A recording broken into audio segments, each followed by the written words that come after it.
नमस्कार, स्वागत आप सभी का आज के खास कार्यक्रम खास मुलाकात में। आज हमारे साथ स्टूडियो में मौजूद हैं डॉक्टर इंदु शर्मा जी। आप मुदित विश्वकर्मा हॉस्पिटल दिल्ली में एज़ ए डायरेक्टर पद पर अपनी सेवाएँ दे रहे हैं। नमस्कार, स्वागत आपका नमस्कार जी, मेरे सभी समाज बंधुओं को नमस्कार। मैम, हम आपके शुरुआती जीवन के बारे में जानना चाहेंगे। मैं हरियाणा से बिलॉन्ग करती हूँ और ईश्वर की कृपा से मेरा जन्म एक पढ़े लिखे परिवार में हुआ। मेरे पिताजी ब्लॉक एजुकेशन ऑफिसर रहे हैं और मेरी मम्मी प्रिंसिपल रही हैं, जिसकी वजह से कि हम 4 बहन भाई अच्छी शिक्षा प्राप्त कर सके और हमें पढ़ने का मौका मिला। हालांकि उस वक्त लड़कियों को नहीं पढ़ाया जाता था, पर मेरे पेरेंट्स ने पूरी अपनी लगन और मेहनत से हम चारों बहन भाइयों को अच्छे से पढ़ाया। बहुत बढ़िया। मैम, आपकी शिक्षा के बारे में बताएं। मैंने ग्रेजुएशन की है और ये जब मैं छोटी थी तो हमारा जो गांव का एरिया था वहाँ पे बहुत कम चिकित्सा सुविधा उपलब्ध थी, तो लोगों को बहुत परेशान होते देखते थे। जब भी कोई बीमारी होती दूर दूर भागना पड़ता था या उसकी वजह से काफ़ी लोगों को अपने जीवन से भी हाथ धोना पड़ता था। उसी वक्त दिमाग में आया कि कुछ ऐसा किया जाए जिससे कि हम समाज में किसी की मदद कर सकें। और फिर हम चिकित्सा के उसमें, मैं और मेरी सिस्टर दोनों डॉक्टर हैं, और फिर हमने इसमें पढ़ाई का ठान लिया कि हमें डॉक्टर ही बनना है। बहुत बढ़िया। आपकी शिक्षा के बारे में बताएं कि हायर एजुकेशन कहाँ से की आपने? मेरी एजुकेशन रोहतक एमडी यूनिवर्सिटी से हुई है और मैंने आयुर्वेद में ग्रेजुएशन किया हुआ है। जी मैम, आपके परिवार के बारे में बताएं थोड़ा। मेरी 93 में शादी हुई और ईश्वर की कृपा से मुझे हस्बैंड के रूप में भी डॉक्टर ही मिले। फिर मैंने धीरे धीरे अपनी प्रैक्टिस भी शुरू की और स्टार्टिंग में क्लिनिक से शुरुआत की, छोटे से सेटअप से, और फिर धीरे धीरे करके एक बड़ा नर्सिंग होम भी बना लिया। हालांकि थोड़ा सा स्टार्टिंग में मुश्किल हुई थी शादी और बच्चे और क्लिनिक में, पर घर में हस्बैंड का भी और परिवार वालों का भी सपोर्ट मिलता गया तो आगे हम बढ़ते चले गए। और आज ईश्वर की दया से 2 बेटे हैं और दोनों ही डॉक्टर हैं। मैम, आपने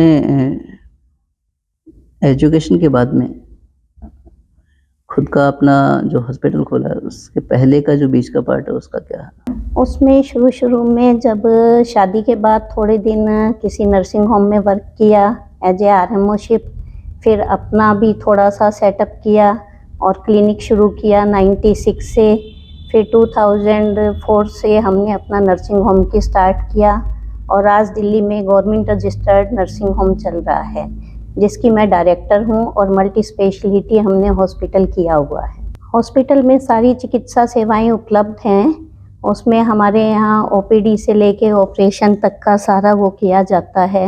ऑन कॉल सभी स्पेशलिस्ट डॉक्टर्स आते हैं और जितना हो सकता है गरीबों की भी सेवा करते हैं और अपने समाज बंधुओं का भी ध्यान रखा जाता है। हमने अपने नर्सिंग होम का नाम मुदित विश्वकर्मा हॉस्पिटल रखा है। विश्वकर्मा इसलिए रखा जिससे कि अपने समाज के लोगों को पता चल सके कि ये हमारे समाज के हैं, क्योंकि वैसे तो किसी को पता चलता नहीं है कौन किस जाति से है, किस उससे है। तो विश्वकर्मा नाम से काफ़ी लोग अपने आते हैं, जिससे कि एक पता चल जाता है कि अपने विश्वकर्मा समाज से हैं। जी, बहुत बढ़िया। मैम, जैसा कि आपने आयुर्वेद से किया और उसके बाद में आपने क्लिनिक खोला, अपना हॉस्पिटल खोला, तो ये क्या सोच के आपने शुरू की इसके बारे में, और अभी जो आपने डाइवर्जन किया, तो दोनों के बारे में थोड़ा सा बताएं। स्टार्टिंग से ही मैंने आपको बताया कि चिकित्सा सेवा में था कि लोगों की, समाज की मदद करनी है और वो किस रूप में की जाए जी। तो इसलिए इसी लाइन में, चिकित्सा लाइन में आए और अपना क्लिनिक करते हुए धीरे धीरे बढ़ते हुए आगे चले गए जी। और आज फिर नर्सिंग होम किया हुआ है। बहुत बढ़िया। हम समाज बंधुओं के नाम आप क्या संदेश देना चाहेंगे स्वास्थ्य को लेकर? मैं समाज बंधुओं को ये संदेश देना चाहूँगी कि वो डेली अपना व्यायाम करें, सात्विक भोजन करें, जंक फूड वगैरह से बचे रहें, क्योंकि आजकल बहुत बीमारियां आ रही हैं। जो बाहर से ये स्विगी जोमेटो से मंगवाते हैं खाना, रखा हुआ खाना दे देते हैं, उससे कि बीमारियां बढ़ती हैं।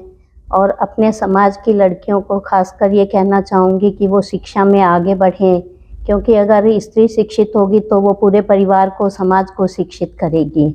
इसलिए हमारे समाज की खासकर लड़कियों को आगे आना चाहिए। जब बात आई है युवाओं की, तो जो भी युवा इस आपकी चिकित्सा सेवा में आना चाहते हैं, उनके लिए आप क्या कहना चाहेंगे? जो चिकित्सा सेवा में आना चाहते हैं उनको पहले तो 10th के बाद हमेशा बायोलॉजी लेना पड़ता है 11th-12th में। उसके बाद ही वो लोग नीट के लिए तैयारी करके और शिक्षा के चिकित्सा के उसमें आ सकते हैं। मैम अपने परिवार के बारे में बताएं। मेरा एक छोटा सा अच्छा सा परिवार है जिसमें मेरे हस्बैंड भी डॉक्टर हैं और वो गवर्नमेंट जॉब में हैं और 2 बच्चे हैं। बड़ा बेटा एनेस्थीसिया में एमडी है और छोटा बेटा ऑर्थो में सेकेंड ईयर में अभी पढ़ रहा है। अभी हाल में ही बड़े बेटे की शादी हुई है और जो पुत्रवधू है वो भी गायनी में एमएस कर रही है। ईश्वर की कृपा से घर में सभी डॉक्टर हैं और एक अच्छा सा परिवार चल रहा है। बहुत बढ़िया। मैम अपने समाज बंधुओं के नाम आप चिकित्सा सेवा के हिसाब से क्या संदेश देना चाहेंगे? समाज बंधुओं को मैं यही संदेश देना चाहूँगी कि आजकल ब्लड प्रेशर, शुगर और ख़ासकर लड़कियों में पीसीओडी की प्रॉब्लम ज़्यादा चल रही है। तो जिनको हाई ब्लड प्रेशर रहता है उनको थोड़ा सा नमक और चिकनाई छोड़ देना चाहिए और डेली एक्सरसाइज करें तो काफ़ी कुछ स्टेबल कर सकते हैं। और शुगर भी आजकल बहुत बढ़ती जा रही है जो कि मेंटली स्ट्रेस से या बाहर के खाने से ओबीज पेशेंट में जो मोटे हो जाते हैं उनमें भी शुगर लेवल काफ़ी बढ़ जाता है जी। उसको भी उनको मेंटेन करके रखना चाहिए। और आजकल छोटी छोटी लड़कियों से एक पीसीओडी की प्रॉब्लम आ रही है जो कि लेडीज़ में आगे जाके बांझपन का कारण बन जाती है। तो ऐसे में वही सब कि जंक फूड लेना या मोटापा बढ़ना ये सब होता रहता है।